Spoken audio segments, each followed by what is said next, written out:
নিউটাউনের নিরাপত্তা ও সুরক্ষার দাবিতে হাইকোর্টে জনস্বার্থ মামলা। নাইট শিফটে কাজে নিরাপত্তা ও সুরক্ষার দাবিতে এই জনস্বার্থ মামলা হয়। মহিলাদের নিরাপত্তায় গাইডলাইন তৈরির নির্দেশ হাইকোর্টের। বিস্তারিত বলবেন আমাদের প্রতিনিধি সৌভিক মজুমদার। সৌভিক, দেখো, মাননীয় প্রধান বিচারপতি তিনি যে নির্দেশ দিয়েছেন সেই নির্দেশে তিনি খুব স্পষ্ট করে বলেছেন যে এই বিষয়ে স্বরাষ্ট্র দপ্তরকে নির্দিষ্টভাবে একটি খসড়া তৈরি করতে হবে এবং সেখানে তাদের যে পরিকল্পনা রয়েছে সেই পরিকল্পনার কথা তাদেরকে বিস্তারিত বলতে হবে।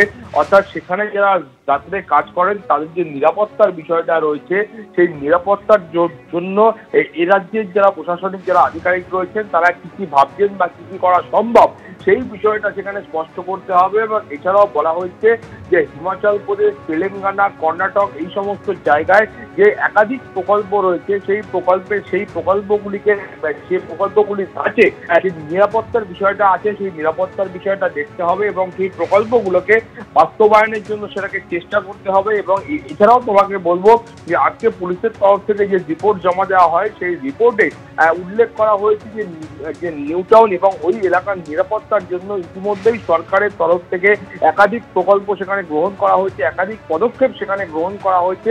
কিন্তু এই সমস্ত পদক্ষেপের পরেও অন্যান্য জায়গায় যে প্রোটোকল রয়েছে, যে নিয়ম রয়েছে সেই নিয়মগুলোকে অনুসরণ করবার জন্য বা সেই নিয়ম মেনে খসড়া বানাবার জন্য আজকে কিন্তু মাননীয় প্রধান বিচারপতি তিনি নির্দেশ দিয়েছেন। ধন্যবাদ সৌভিক। এই মুহূর্তে যে গুরুত্বপূর্ণ খবরের দিকে নজর রাখবো। এবার মণিপুরে জারি রাষ্ট্রপতি শাসন। ঘরে বাইরে চাপের মুখে পড়ে পদত্যাগ করেন বিজেপি শাসিত মণিপুরের মুখ্যমন্ত্রী।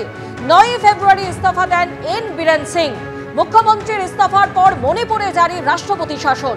কেন্দ্রীয় স্বরাষ্ট্রমন্ত্রী অমিত শাহের সঙ্গে বৈঠকের পর রাজ্যপালকে ইস্তফাপত্র জমা দেন এন বীরেন সিং। প্রায় 2 বছর ধরে মেইতেই ও কুকি জনগোষ্ঠীর সংঘর্ষে বিরামহীন হিংসার সাক্ষী থেকেছে মণিপুর। গোটা ঘটনায় প্রশ্নের মুখে পড়ে মণিপুরের মুখ্যমন্ত্রীর ভূমিকা। 1951 থেকে মণিপুরে 11 বার রাষ্ট্রপতি শাসন জারি। মণিপুরে জারি হলো রাষ্ট্রপতি শাসন। কেন্দ্রীয় স্বরাষ্ট্রমন্ত্রী অমিত শাহের সঙ্গে বৈঠকের পরে রাজ্যপালকে ইস্তফাপত্র জমা দেন এন বীরেন সিং।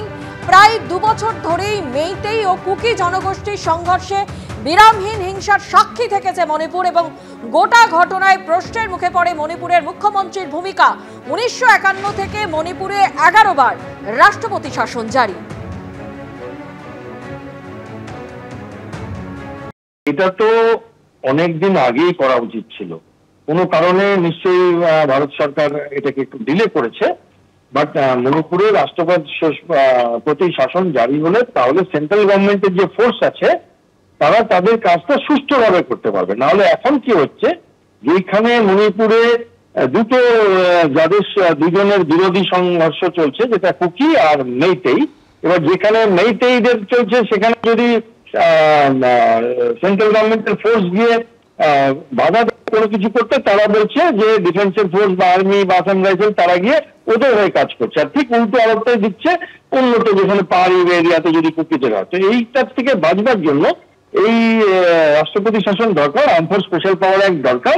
এবং মণিপুরের সঙ্গে তো বর্ডার আছে, মিয়ানমারের বর্ডার আছে এবং আরো অনেক কিছু জড়িত আছে, ড্রাগ নার্কো টেরোরিজম জড়িত আছে এর সাথে।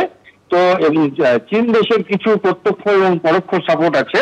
তার ফলে আমার মনে হয় এটা একটা খুব ভালো পদক্ষেপ এবং এইটাতে এই স্টেটটাকে আবার ভালো করে কন্ট্রোল করা যাবে। আগেও বহু বছর ছিল, মাঝখানে কিছুদিন রাষ্ট্রপতি শাসন ছিল না এবং সেই জন্য এই অবস্থায় এখন এসে পৌঁছেছে। মণিপুরে জারি হলো রাষ্ট্রপতি শাসন। ঘরে বাইরে চাপের মুখে পড়ে কয়েকদিন আগেই পদত্যাগ করেন বিজেপি শাসিত মণিপুরের মুখ্যমন্ত্রী। 9 ফেব্রুয়ারি ইস্তফা দেন এন বীরেন সিং। মুখ্যমন্ত্রীর ইস্তফার পর মণিপুরে জারি হলো রাষ্ট্রপতি শাসন। কেন্দ্রীয় স্বরাষ্ট্রমন্ত্রী অমিত শাহের সঙ্গে বৈঠকের পর রাজ্যপালকে ইস্তফাপত্র জমা দেন এন বীরেন সিং। প্রায় 2 বছর ধরে মেইতেই ও কুকি জনগোষ্ঠীর সংঘর্ষে বিরামহীন হিংসার সাক্ষী থেকেছে মণিপুর। গোটা ঘটনায় প্রশ্নের মুখে পড়ে মণিপুরের মুখ্যমন্ত্রীর ভূমিকাও। 1951 থেকে মণিপুরে 11 বার রাষ্ট্রপতি শাসন জারি।